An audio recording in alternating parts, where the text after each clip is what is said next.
Génesis 38, versículos del 24 al 26. Dice la palabra del Señor en el nombre del Padre, del Hijo y del Santo Espíritu de Dios. Dice: ¿estamos listos? Amén. Muy bien, muy bien.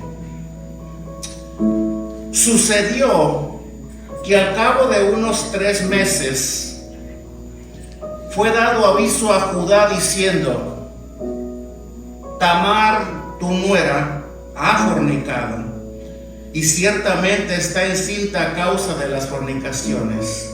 Y Judá dijo: sacadla y sea quemada. Pero ella, cuando la sacaban, envió decir a su suegro: del varón cuyas son estas cosas estoy encinta.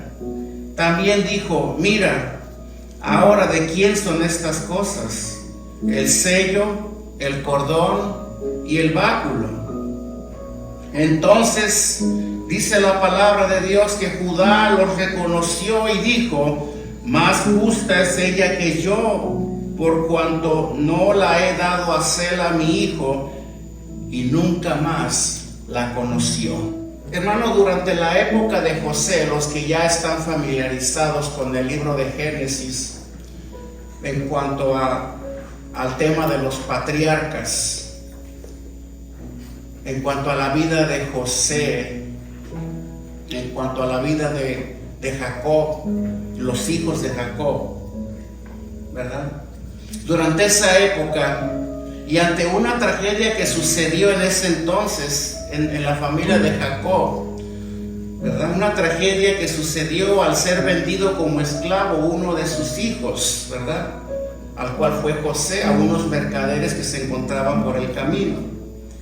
Ahora, esta parte, la cual vamos a enfocar nuestro mensaje de esta mañana, esta parte de las Escrituras, como notaron ya en los versículos introductores del mensaje, están centradas en Judá, el hermano de José, hijo de Jacob, que por cierto, según la Escritura, él fue el autor intelectual de esta fechoría, de vender a José como esclavo. Y muchos conocen ya la historia. ¿Qué los llevó a hacer esta atrocidad? Pues la envidia, ¿verdad?, de hermanos, y sobre todo el plan que Dios tenía para José y para toda esta familia.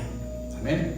El plan que Dios llevaría a cabo una vez que José, siendo vendido como esclavo a Egipto, Dios comenzó a realizar en esa ciudad. El capítulo 38 de Génesis es uno de los temas más extraños, viéndolo desde el punto de vista moral, porque los que ya han leído esta historia de Tamar, de Judá y de Tamar, pues pueden coincidir con nosotros. Sí, de verdad es un poquito perturbador, ¿verdad?, lo que sucedió en esta ocasión a través de estos personajes de la Biblia. Pero introduciéndonos un poco más en estos pasajes que acabamos de leer, podemos observar cómo Judá, el hijo de Jacob, decide en un momento de su vida, debido a la culpa que él sentía por haber sido el autor intelectual, ¿verdad?, al vender a su hermano menor como esclavo a Egipto, la culpa, la conciencia no la pudo soportar, así que él decide abandonar su tierra, decide abandonar a su familia, decide abandonar sus tierras, decide dejarlo todo para irse a una ciudad lejana, dice la palabra, para irse en compañía de un varón adulamita llamado Jaira o Gira, según la Escritura, ¿verdad?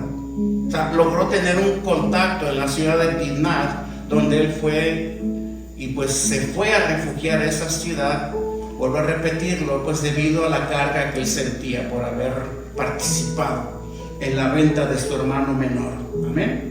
Dice la palabra de Dios que allí en Timnat, precisamente, Judá conoció a la hija de un personaje que se llama Súa, un cananeo de esa región, un hombre cananeo. La Biblia no especifica el nombre de esta mujer, ¿verdad? Pero la conoció. Dice la palabra que Judá se llegó a ella y esta mujer, la hija de Súa, concibió 3 hijos. Uno de ellos se llamó que fue el hermano mayor, el primogénito. El segundo de ellos se llamó Onán, el hermano del medio, y el tercero se llamó Sela, el más pequeño, ¿verdad?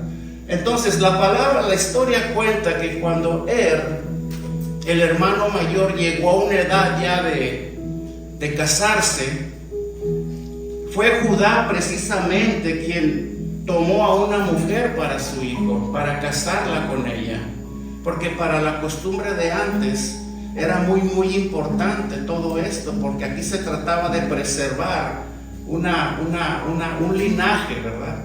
Preservar una herencia. Los hijos, como decíamos el jueves pasado, muchas veces no tenían la elección de decidir con quién se deberían de casar, sino que eran los padres los que tomaban esta decisión por cuestiones personales, intereses personales o familiares. Pues fue el caso, ¿verdad? De Judá, viendo que su hijo ya era mayor de edad, pues aquí él fue el que le eligió a la mujer que sería su esposa. Y dice la Biblia que eligió una mujer que se llamó Tamar, cuyo nombre significa palmera, ¿verdad? Pero dice la palabra que el hijo mayor de Judá, era un hombre perverso, un hombre malo, que hizo lo malo delante de Dios y que por lo tanto Dios decide pues quitarle la vida. Entonces fue cuando en ese entonces había de practicar, en base a estos acontecimientos, una ley que se llamaba la ley del levirato en aquel tiempo, que consistía esta ley en si uno de los hijos de una familia se casaba con una mujer y fallecía, la ley del levirato mandaba que esta familia tenía que concederle al cuñado de la mujer, de la viuda, o sea, tenía que casarse uno de los hermanos del difunto con la viuda, si es que no habían podido procrear hijos, como fue el caso de Tamar y no procrearon hijos porque fue poco tiempo, tuvo poco tiempo de duración este matrimonio, por lo tanto no alcanzaron a procrear hijos y por lo tanto tenían ellos que llevar a cabo el cumplimiento de la ley. Así que fue cuando Judá le dice a su siguiente hijo Onán, pues llégate a Tamar y dale herederos a tu hermano, ¿verdad? Porque esa era la ley. Pero dice la palabra que Onán, pues él sabiendo lo que dictaba la ley, él no iba a ser el padre legítimo de los hijos, de los herederos, porque aquí se trataba de preservar el nombre del hijo de Judá, el hijo mayor. Él sabía que a él no le iba a tocar parte en este caso. Por lo tanto, lo que Onán hizo la Biblia así lo expresa, que él pues llegó a usar a Tamar solamente como un objeto para su propio placer. Y esto fue lo que hizo. Acuérdense, Onán también fue un hombre perverso, un hombre malo ante los ojos de Dios. Y con el fin de no procrear hijos con Tamar, pues dice la palabra que él vertía en tierra. No necesito entrar en detalles porque ya todos conocen a qué se refiere la escritura. Amén. Esta acción de Onán, por supuesto, no agradó a Dios, y dice la palabra que por lo tanto Dios también decide quitarle la vida al segundo hijo de Judá. Amén. Entonces quedaba uno, Sela, el menor, era el hijo menor para ese entonces. O sea, digámoslo así, ante la ley, Tamar seguía teniendo marido, porque aunque ya los primeros dos se habían muerto, ya conocemos las razones, pues quedaba el tercero, pero era el más pequeño, por lo tanto ella seguía teniendo marido. Pero Judá, cuando se dio cuenta de la situación, de por qué ¿qué tendrá Tamar que todos mis hijos se mueren casándose con ella? No, voy a tomar medidas, ¿no? Voy a evitar que mi tercer hijo muera en manos de Tamar, no sea que algo tenga esta mujer, de una forma sarcástica y bromeante, ¿verdad? Algunos escritores llaman a Tamar como la matamaridos, ¿verdad? La matamaridos. Pero en sí no es que Tamar tenía eso, que era malo, tenía un hechizo en ella, una maldición de que todos los maridos que ella contrajera se morirían por alguna causa, no. No era Tamar, era que en realidad, porque así lo dice la Biblia, los hijos de Judá eran malos. Y Onán eran malos. Pero pues Judá, como él fue un hombre que siempre quiso pues preservar su buena reputación delante de los demás, él era un hombre que se preocupaba mucho por su integridad, que todos lo vieran bien como un hombre justo, ¿verdad? Cumplidor de su palabra y todo. Pues él, ante esto, pues quiso o decidió, en lugar de reconocer que sus hijos eran malos, porque esto lo iba a hacer lucir mal ante los demás, pues decide atribuirle a Tamar la culpa de la muerte de sus dos hijos. Por lo tanto, ante ese temor y esa desconfianza de que no sea que si te doy a mi hijo Sela, pues también lo mates. Vamos a hacer una cosa, le dice a Tamar: vete a la casa de tus padres, allá vive tu viudez, porque como puedes ver, Sela es aún pequeño, él todavía no está en edad para casarse. Digámoslo así, pues era un tanto justificable la excusa de Judá, ¿verdad? Porque Judá en sí no quería darle al tercer hijo a Tamar, por temor a que también muriese. Así que pues le vino como anillo al dedo, ¿no? No, pues cuando ya esté en edad, pues entonces te lo daré como marido, porque eso dictaba la ley. Entonces Tamar regresa a pasar su viudez a casa de sus padres. Pero al poco tiempo dice la palabra que la hija de Súa, la esposa de Judá, muere repentinamente y Judá queda viudo.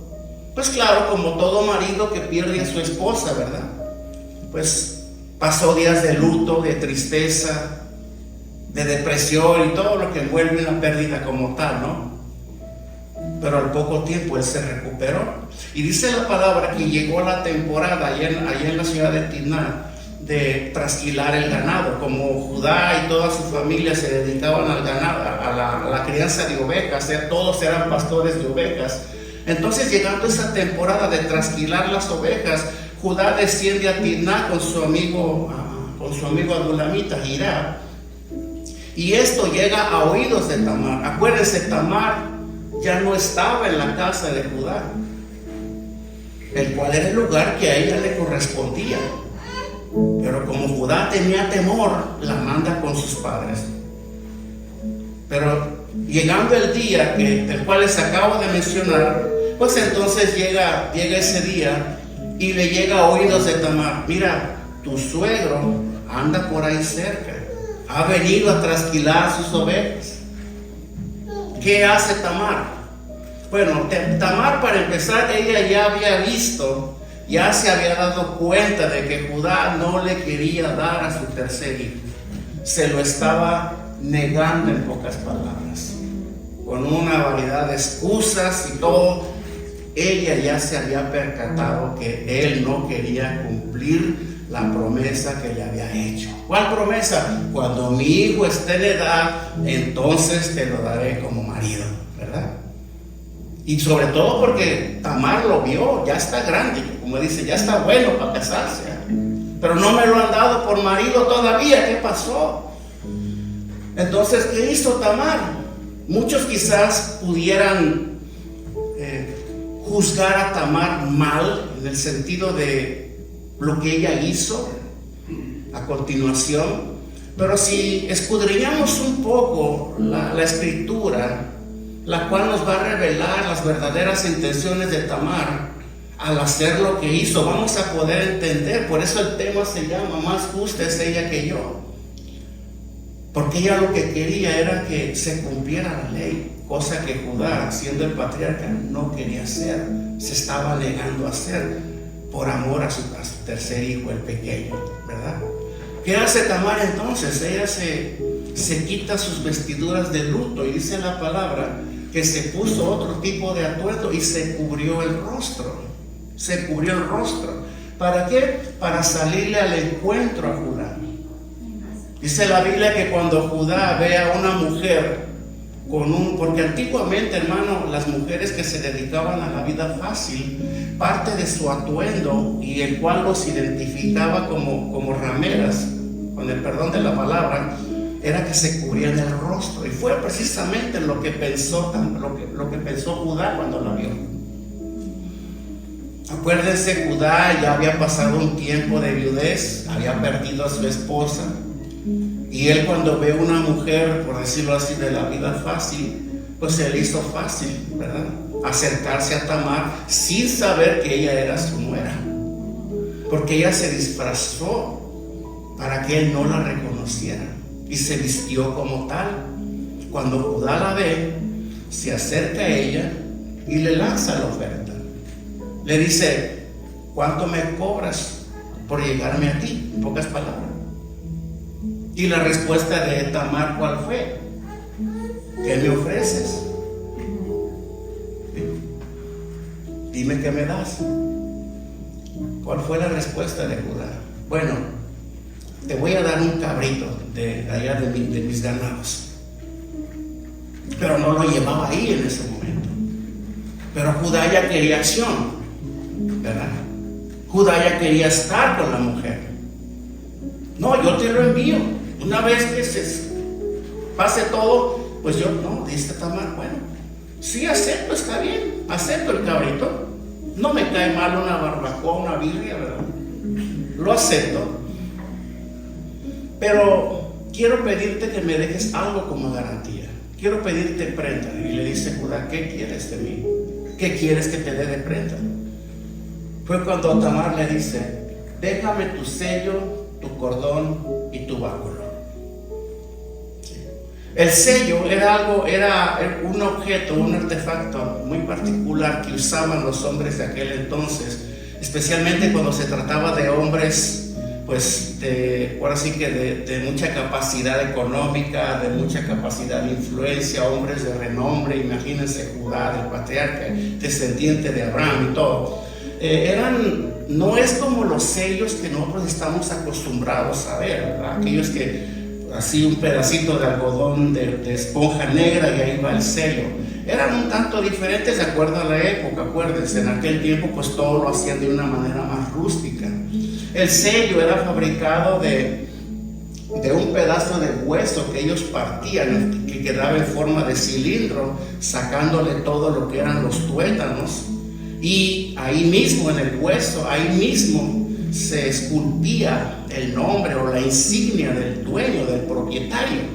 Se esculpía, o sea, en este caso, por decir así, Judá y su información, ¿verdad?, sus datos. Y esto pues se usaba mucho para cuando se firmaba algún trato, alguna venta, porque allá vendían ganado, vendían terrenos, se hacían todo tipo de transacciones, y pues la firma era muy importante. Todo lo que hacían es que cuando se cerraba un trato, ¿verdad?, pues entonces agarraban ese sello, ¿verdad?, y con cera hirviendo, cera así, pues con eso pues cerraban el trato. Ahí quedaba, era la firma de aquel entonces. Y el cordón, como era un artefacto muy muy pequeño y fácilmente de perderse, lo que hacían era que lo ataban a un cordón y se lo colgaban en el cuello. Ese era el cordón. Era como cuando vas a uno de los eventos hoy en día donde sale gente a recibirte con un cordón y una identificación. Aquí soy miembro ¿verdad?, soy servidor, soy miembro de la corporación, algo así, como una especie de identificación. Bueno, pues eso hizo entonces. El cordón, esa era la función del cordón. Y también el bastón era para aquel entonces la vara en la cual pues, los pastores se apoyaban, ¿verdad? La vara viene siendo hoy en día como lo que es el bastón. Mucha gente, por ejemplo, como una forma de de identificar al propietario de un bastón, le ponen sus insignias, le hacen sus decoraciones especiales, de una manera que cuando alguien ve el bastón por ahí de él, saben de a quién pertenece. Una forma también de presentación personal, ¿no? Si vemos fotografías, si vemos películas antiguas, vemos que hay personajes que traen su bastón, ¿verdad? Bueno, pues Judá también traía su bastón, como pastor de ovejas que era. Fueron las 3 prendas que Tamar pidió de Judá, a cambio de que se llevara a cabo el negocio ahí en ese momento. Bueno, pues dice la palabra que después de haber consumado el trato, de haberse llegado Judá a Tamar, a su nuera, aclaro, Judá no sabía que se trataba de su nuera, ¿sí? Porque ella iba disfrazada. Dice la palabra que una vez que se terminó ahí el asunto, pues cada uno se fue para su casa. Tamar regresó a su casa, se quitó la ropa que llevaba, se descubrió el rostro y se puso nuevamente sus atuendos de luto. Así como también Judá, cuando llegó a su casa, inmediatamente, como él era un hombre íntegro, cumplidor de su palabra, inmediatamente toma uno de sus cabritos y manda a su amigo a buscar a la prostituta, a la ramera. Ve a tal ciudad y busca a una mujer ramera y entrégale este cabrito y ella te va a dar a cambio mi prenda. ¿Cuál era su prenda? El sello, el cordón y el báculo de Judá.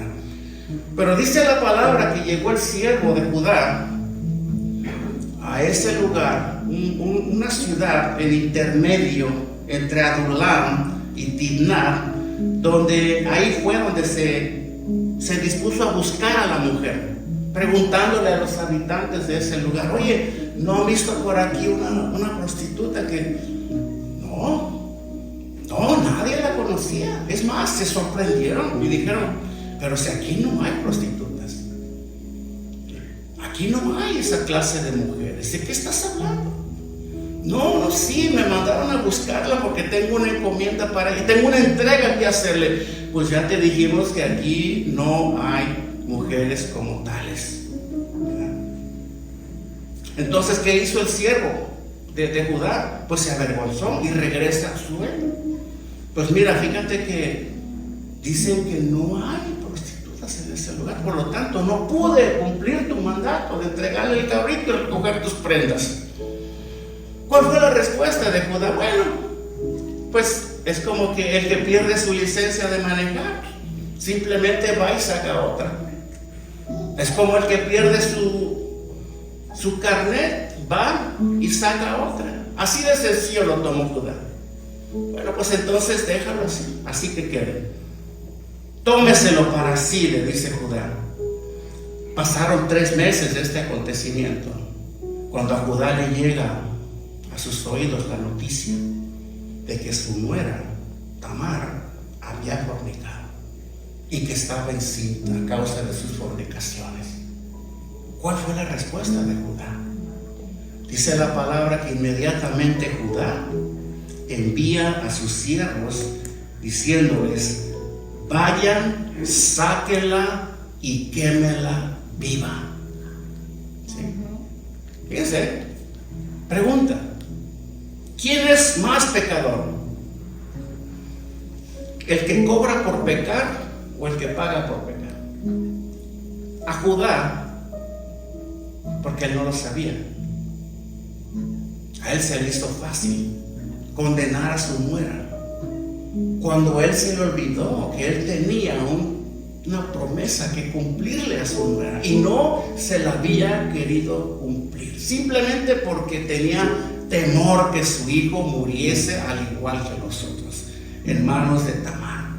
Vayan y quémenla viva. Bueno, pues los siervos, ni tardes ni perezosos, como decimos, ¿verdad?, van inmediatamente a cumplir la orden de Judá.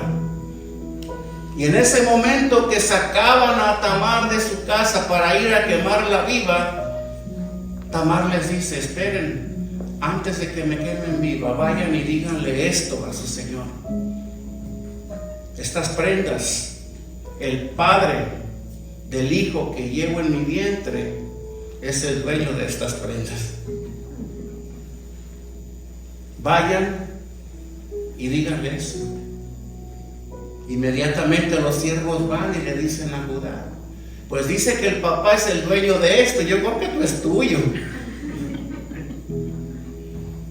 Y fue precisamente ahí, precisamente en esta parte de la historia, donde Judá en el versículo 26 dice, si gustan lo leemos una vez más. Entonces Judá los reconoció y dijo: más justa es ella que yo, por cuanto no la he dado a Sela, mi hijo. ¿Verdad? Y nunca más, dice la palabra, nunca más la conoció. Debido a ciertas expresiones en la Biblia, nosotros sabemos muy bien, para los que no lo saben, cuando ustedes vean palabras como esta, expresiones como estas, no necesariamente significa que Judá nunca la había conocido, nunca la había visto. Aquí se refiere a nunca estuvo con ella en la intimidad nuevamente. Así como cuando dice y se llegó a ella, de igual manera significa lo mismo, ¿verdad? Solo que hasta en esto la Biblia nos enseña a ser prudentes, ¿verdad? En la manera que usamos ciertas expresiones para decir algo. Y dice que nunca más la conoció.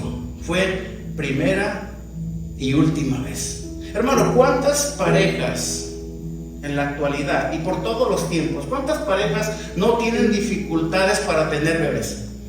Se casan con tantas ilusiones de tener hijos, ¿verdad? De procrear hijos, herederos y todo, y resulta ser que no pueden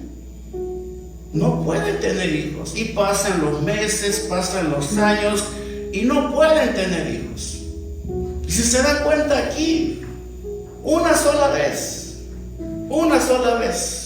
Judá con Tamar, y dice la palabra que ella concibió. Cuando dice concibió, significa ella quedó en estado a partir de ese momento. No que tuvo al bebé en ese momento, sino que en ese momento ella concibió. ¿Cuál será el misterio de todo esto? No lo sé, pregúntenselo a Dios. Son cosas que no entendemos. A veces a nosotros nos preguntan, parejas que no pueden tener hijos, ¿por qué? ¿Por qué no puedo tener hijos? ¿Qué debo de hacer? Pues no lo sé.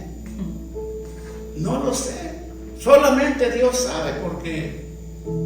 Y no podemos tampoco ponernos a dar diagnósticos o a dar quizás nuestros propios argumentos en por qué. No, es que a lo mejor no estás lista para tener hijos. Ese es uno. ¿Cómo sabes tú? Tú estabas lista cuando tuviste a tu primer hijo. No, como padre estabas listo. No, especialmente con el primero, que fue cuando nos estrenamos, ¿verdad? Como padres. Dicen que los peores errores que los padres cometen con sus hijos es con el primero, porque ahí es donde se estrenan como padres, ¿verdad? ¿Pero por qué? Bueno, no sé por qué. Dice la palabra que herencia de Jehová son los hijos, ¿verdad? No podemos atribuir que es por esterilidad o porque no es la voluntad de Dios o porque tú no puedes, Él no puede. No lo sabemos. Lo único que sabemos es, si eres creyente y confías en Dios, es que la voluntad de Dios en cuanto a esto es buena, es agradable y es perfecta, y fortalécete con esto. Amén. En su momento, si es su voluntad. Pero aquí podemos ver un caso bien particular, y tantos otros en la Escritura. Porque Judá, a la primera, es que había un plan de Dios. Es que había un plan soberano de Dios en esta situación. Judá necesitaba ser tratado por Dios. Judá, a pesar de ser quien era y proveniendo del linaje del cual él provenía, acuérdense, él desobedeció a Dios porque él se casó con una mujer a las cuales que provenía de un lugar, de un linaje del cual Dios les había prohibido. Pero él comenzó a hacer las cosas mal desde el principio y había que tratar con Judá. Fue quebrantado por Dios. Hermano, en esta historia breve, bueno, porque dice la palabra que después de que pasó todo esto, que Judá reconoció y, ¿verdad?, se retractó de lo que él quería hacer con Tamar, su nuera, y que jamás la volvió a conocer. Dice la palabra que Dios la bendijo con 2 hijos. O sea, ese hijo que llevaba en el vientre de Judá, de su suegro, se convirtió en 2. Fueron 2. ¿Por qué Judá dice, es ella más justa que yo? Pues es que en realidad Tamar se portó como a la altura de una mujer, ¿verdad? Digna de ser de respeto y de admiración. ¿Saben lo que quería Tamar con esto? Era preservar el buen nombre de los 2 hijos de Judá. Por eso Dios le da gemelitos. No le dio 1, le dio 2. Tamar quería que la ley se cumpliese, cosa que Judá se negaba a hacer. Por eso, por las mismas palabras de Judá, cuando dijo, es ella más justa que yo, porque en realidad sí lo era. Como si Judá dijera, si hay alguien aquí digno de ser sacado y quemado vivo, soy yo y no ella. Y Dios bendijo a Tamar con 2 gemelitos, al cual el primero se llamó Fares y el segundo se llamó Sara. Pasó algo curioso en ese parto, porque dice la palabra que cuando a la hora del alumbramiento, uno de los 2 sacó la mano. Y fue cuando la partera agarra, como es la verdad, la ley, que el primero que sale se convierte en el primogénito, ¿verdad? Bueno, pues uno de los 2 sacó la manita y la partera agarra y le amarra un cordoncito ¿verdad?, de grana en el dedo. Pero el bebecito vuelve a meter la mano y agarra y sale el otro, el que estaba atrás, ¿verdad? El que metió la mano con el cordoncito en la mano era Sara, el segundo. Pero el que salió, el que pasó por encima fue Fares, por lo tanto Fares se convirtió en el primogénito. Y por cierto, Fares, dentro de la historia del linaje del Señor Jesucristo, Fares se convirtió en el tatarabuelo de David. Siglos después. ¿Ven cómo Dios obra con propósitos? Dios obra con propósitos, hermano. Ahora, ¿a qué queremos llegar con todo esto? ¿Qué podemos nosotros aprender con esta historia? Les he narrado a grandes rasgos y lo mejor que he podido la historia de Tamar y Judá, pero aquí hay una enseñanza. Aquí hay una enseñanza con todo esto, porque para eso es la Escritura, para aplicarla a nuestras propias vidas. ¿Qué podemos aprender de esta historia? Antes de eso me gustaría que fuéramos todos al capítulo 4 del libro de los Hebreos, versículo 13. Veamos lo que el escritor de la carta a los Hebreos nos tiene que decir aquí en esta porción. Dice: y no hay cosa creada que no sea manifiesta en su presencia. Antes bien, todas las cosas están desnudas y abiertas a los ojos de aquel a quien tenemos que dar cuenta. Amén. Nosotros podemos aprender con esta historia, hermano, que para Dios no hay escondrijos, que Dios todo lo ve, Dios todo lo escudriña, que Dios no está ajeno a lo que nosotros pensamos o hacemos, aún en la intimidad. Amén. Dios está al tanto de todo. Amén. Por eso los creyentes, los que hemos conocido ya esta verdad, cuando esta verdad nos ha sido revelada por Dios, porque acuérdense, el que nos revela las verdades de Dios, así como su voluntad, es el Espíritu Santo. ¿Para qué? Para que nosotros la podamos asumir como verdades absolutas y aprendamos con el poder de Dios a conducir nuestras vidas en este conocimiento y dentro de su voluntad, ¿verdad? Para eso Dios nos da su palabra y su revelación. Él lo conoce todo. Por ejemplo, ¿qué hizo Onán? ¿Qué hacía Onán con Tamar? ¿Qué hacía? Dios lo vio. ¿Sí? Porque Dios está en la intimidad de la alcoba, ¿verdad? Dios está en todo lugar. Sus ojos ven todo lo que sucede en nuestras vidas. Amén. Él está en los momentos de intimidad nuestra también. Sus ojos lo miran. Onán, él pensaba que él podía hacer lo que estaba haciendo, negándole a la vez darle descendencia a su hermano, pero Dios lo miró. Y por lo tanto dice la palabra que Dios le quitó la vida. Entonces con esto aprendemos que así como Judá de igual manera, después de pasar su luto va y busca una ramera, Dios lo vio de igual manera.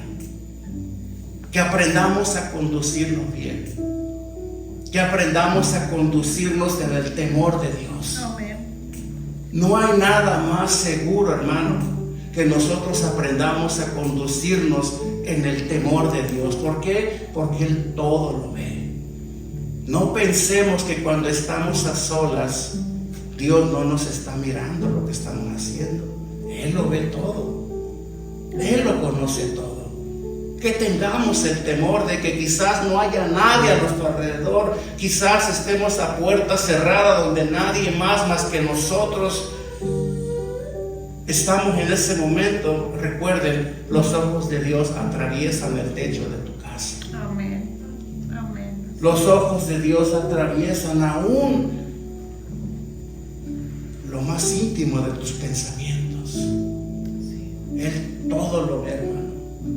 Aún las cosas buenas que tú haces en tu vida personal, en tu familia, con tu esposa, con tus hijos, en tu trabajo y todo, aunque no seas reconocido, no seas recompensado por lo bueno que tú haces, Dios te lo está mirando. Amén. Si tú sirves en la iglesia y te esfuerzas por tener todo bien, por dar el mejor servicio, por cuidar de cada detalle, y pareciera ser como que nadie te lo valora, nadie te lo reconoce, quiero decirte que hay unos ojos que están mirando. Amén. Cada acción, cada acto que tú realizas, cada ofrenda que tú das, amén, cada oración que tú haces, cada tiempo devocional que tú pasas con Dios, ahí están los ojos de Dios. ¿Sí? Porque de Él viene la recompensa al final. Así como también de Él viene el juicio final si nosotros hacemos las cosas incorrectas delante de Dios. Amén. Otra de las cosas que podemos aprender con la historia de Judá y de Tamar en esta ocasión es: los deseos de la carne, hermano, son egoístas y nos pueden cegar los ojos. ¿Ustedes creen, honestamente, bueno, especialmente los que ya me conocen de un tiempo, que si yo me pongo aquí algo que me cubra nada más de aquí para abajo y yo hablo con ustedes, no van a reconocer que soy yo?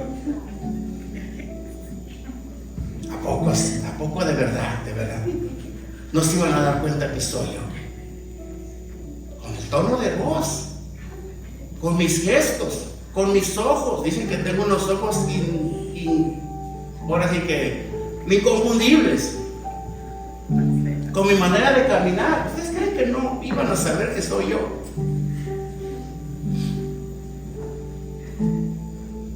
Creo yo que aunque me tapara toda la cara y yo intentara camuflajearme delante de ti, a ver quién es, adivina quién es, tú ibas a saber quién soy yo. ¿O no? ¿No es verdad? Amén. ¿O quién es él? ¿Quién es ella? Íbamos a saber. ¿Ustedes creen que Judá no podía haber llegado a saber que era su nuera, con la cual él se llevó en ese momento? Aquí pasa algo. Había un deseo egoísta en Judá. Mira, desde el momento en el cual él se preocupaba más por cuidar su imagen, ya andaba en los deseos de su carne. Porque aquel que se preocupa tanto por su imagen y por cómo me ven, qué van a pensar, esa persona es porque anda en los deseos de su carne. Porque el espiritual no piensa así, no se conduce así. Al final soy como soy y soy transparente. Más vale ser transparente y ser quien soy, a ser quien no soy, fingir a alguien quien no soy, porque tarde que temprano me van a descubrir. Amén. Andar en el espíritu tiene sus beneficios también, porque nos permite vivir con más paz, Amén. sin tantas caretas, sin tantos fingimientos. Amén. ¿Verdad? Claro está, no le vamos a caer bien a todo el mundo, pero quizás habrá unos cuantos a los cuales le caerás bien, pues con ellos confórmate. No busques el aprecio de todo el mundo, porque vas a vivir la vida más triste de tu vida si tú estás más preocupado en lo que la gente piense de ti o diga de ti. Un cristiano nacido de nuevo no debe de pensar así. Amén. Debe de ser quien es, vivir el diseño que Dios le dio, ¿verdad? ¿Cómo lo hizo? ¿Cómo así te hizo Dios? Confórmate. Ese es tu carácter. Bueno, si es explosivo, trata de trabajar en eso, pero sé quién tú eres. No finjas quién no eres. Amén. Y serás más feliz, tendrás más paz. Y disfrutarás más la vida, la cual es la voluntad de Dios que tú hagas. Amén. Pero Judá estaba en los deseos de su carne en ese momento, lo cual esto cegó sus ojos. Él no pudo distinguir ni siquiera la voz de su nuera cuando estaba negociando el cabrito con ella. No nos dejemos llevar por los deseos, porque la carne, los deseos de la carne nos ciegan los ojos, nos pueden cegar el entendimiento. Y eso, por supuesto, pues nos va a llevar a transgredir la voluntad de Dios, haciéndonos caer en cosas, en prácticas que a Dios no le agradan. Amén. ¿Verdad? El deseo de la carne, Pablo dijo, es enemistad con el espíritu, porque la carne y el espíritu se contradicen entre sí. Más bien, hagan morir por el espíritu las obras de la carne. Ese es el mandamiento que la Biblia nos da, ¿correcto? Amén. Amén. Andemos en el espíritu, porque si andamos en la carne nos vamos a cegar y por lo tanto vamos a pecar delante de Dios, cosa que después para nosotros puede traer un costo muy grande, como lo tuvo Judá. Estar con su propia nuera, tener hijos de su propia nuera. Amén. Veamos lo que dice Romanos 8:8, si Cristian lo pone. Veamos lo que dice. Romanos 8:8 dice: y los que viven según la carne no pueden agradar a Dios. El tercer ejemplo, ¿qué podemos aprender de la historia de Tamar y Judá? No debemos de juzgar a nadie ni condenar a otros antes de examinarnos a nosotros mismos. Amén. Sáquela y quémela. Bueno, ¿quién fue a buscar a Tamar? ¿Acaso solamente Tamar fornicó? No, también Judá. Eso nos enseña a nosotros algo. Antes, yo sé que este es un tema un poquito incómodo, porque a todos nos incomoda, ¿verdad? No nos gusta ser juzgados, pero sí nos gusta juzgar a los demás, ¿verdad? Jesús dijo: antes de sacarle la paja en el ojo de tu hermano, primero saca la viga que está en tu propio ojo y después ve y sácale la paja a tu hermano, del ojo de tu hermano. Así Jesús dijo, ¿no? Amén. Como cristianos, antes de juzgar a alguien, como una manera efectiva de mantenernos a salvo de cometer un pecado muy grande, el cual es el juzgar a otros, porque Jesús dijo, no juzgaréis a otros, ¿verdad? Es primeramente pasarnos por el examen nosotros mismos, el autoexamen. Pablo dijo a los corintios, examinaos a vosotros mismos para saber si estáis en la fe. Amén. Antes de juzgar a los demás, yo no quisiera sonar así como tajante en esto, pero es que la palabra de Dios eso nos enseña. Examinémonos a nosotros mismos. Amén. ¿Sí? ¿Cómo estamos nosotros con Dios? ¿Cómo nos estamos conduciendo en la vida? ¿De verdad somos dignos y estamos aptos para juzgar a los demás así de fácil?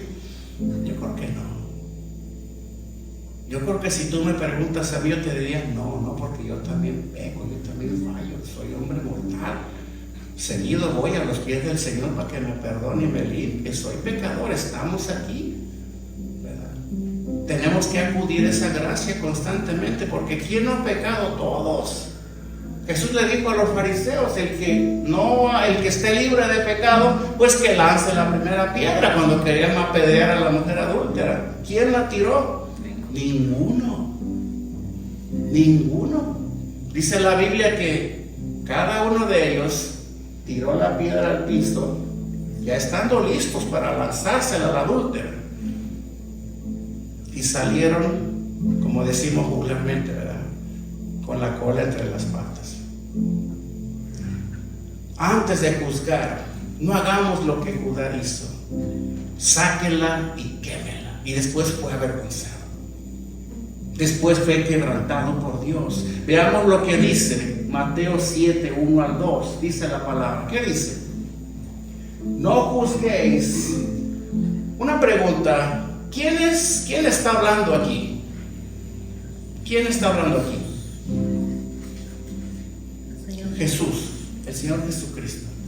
Él está hablando aquí. Él dice, no juzguéis para que no seáis juzgados, porque el juicio con el que juzgáis seréis juzgados, y con la medida con que medís os será medido. Amén. También la historia nos enseña, hermano, que un verdadero arrepentimiento siempre va a producir frutos. Sí, hermano, porque la Biblia dice que una vez que Judá fue quebrantado por Dios, por la actitud de su nuera, dice que él se arrepintió. ¿Y en qué manera lo manifestó? Que a partir de entonces él jamás volvió a estar con ella, sino al contrario, cuidó de ella y de los gemelos. Judá se arrepintió, pero tenía que ser tratado por Dios. Los cristianos, pues sí, de pronto podemos caer en lo mismo, pero acuérdate de esto: si hacemos cosas como tal, pues entonces Dios tendrá que hacernos algo como Judá, para que reconozcamos, ¿verdad? Y no hagamos esto, hermanos. Veamos a los demás con amor y con misericordia, porque al final, como el Señor Jesucristo dijo, si juzgamos a otros con el juicio con que juzgamos a otros, vamos a ser juzgados nosotros mismos también. Amén. Jesús dijo en Mateo 3:18, hacer frutos dignos de arrepentimiento. Amén. Y por último, ¿quién de los dos obró injusticia? ¿Tamar o Judá? Tamar fue la que obró injusticia, y lo que ella deseaba era que la ley se cumpliera, fiel a la ley. ¿Qué hubiera sido de Tamar? Hubiera quedado al desamparo, porque antiguamente una mujer siendo mujer no podía tener heredad por sí sola, tenía que heredarla por medio de un varón, del marido en este caso. Si los dos hijos de Judá que estuvieron casados con ella murieron sin tener descendientes y procrear hijos con Tamar, ¿qué hubiera sido de Tamar? Ahora, una cosa, pregunta: una vez de haber enviudado por los dos hijos de Judá, Tamar estaba en posición de volverse a casar nuevamente. Nada le impedía casarse. Pero más sin embargo había una ley que cumplir, y Tamar se enfocó más en cumplir la ley de Moisés que Judá. Y por tal gesto dice la palabra que no solamente le dio uno, sino dos. Como que Dios le dijo: te doy dos, uno por cada marido que perdiste, para que tu heredad quede asegurada. Practicar la justicia de Dios, hermano, aunque para muchos es difícil, quizás para algunos es imposible. La ley de Dios, si nosotros la cumplimos tal y como Él nos las manda, recuerden esto, siempre va a traer beneficios para nosotros. Dios está dispuesto a recompensar, como lo hizo con Tamar, a todo aquel que opta por vivir en la justicia de Dios, ser justo, siempre hacer lo correcto delante de Dios. No importa si esto implica pérdidas para ti, siempre hacer lo justo delante de Dios siempre traerá retribución, porque como dije hace un momento, Dios todo lo ve. Amén. Dios todo lo conoce. Así es. Tenemos que hacer lo bueno siempre delante de Dios, siempre. No busquemos venganza por nuestra propia mano. Si es que alguien te hizo daño, entrégale esa venganza en las manos de Dios. Amén. Dios dijo: mía es la venganza, yo daré el pago, ¿verdad? Si tienes que perdonar a alguien, perdona. La ley de Dios en su justicia enseña que si nosotros no perdonamos, ¿verdad?, a nuestros semejantes sus ofensas, Él tampoco perdonará las nuestras. Pero el que decide perdonar, a pesar del daño tan grande que pudo haber sufrido por parte de alguien, está practicando la justicia delante de Dios. Amén. Y no tendrá ni que meter las manos. Dios mismo le hará justicia. Dios mismo peleará su propia justicia. Amén. Pero hagamos lo correcto siempre. Tamar pudo haber hecho muchas cosas. Ella estaba ya en posición de hacerlas, pero ella optó por hacer justicia. Y por esa, y yo creo que Tamar también, gracias a la acción de Tamar,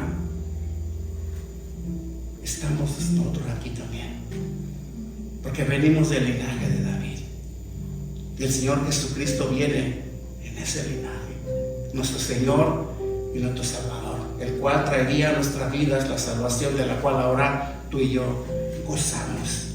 Amén. Mateo 6:1 dice, si Cristian lo pone, dice: guardaos de hacer vuestra justicia delante de los hombres para ser vistos de ellos. De otra manera no tendréis recompensa de vuestro Padre que está en los cielos. ¿De quién vendrá nuestra recompensa? De Dios. De Dios. Amén. De Dios. Amén. En síntesis, esta historia nos enseña: uno, que Dios todo lo sabe, que Dios todo lo ve. Amén. Dos, que si andamos en los deseos de nuestra carne como cristianos, como seres humanos a la vez, esto nos puede cegar los ojos y el entendimiento tarde que temprano. Que antes de juzgar a los demás, debemos de juzgarnos primero a nosotros mismos. Y que un verdadero arrepentimiento delante de Dios siempre producirá buenos frutos. Amén. Amén. Así como Tamar, todo aquel que obra en justicia, siempre será recompensado. Pongámonos en pie, hermano. Pongámonos en pie.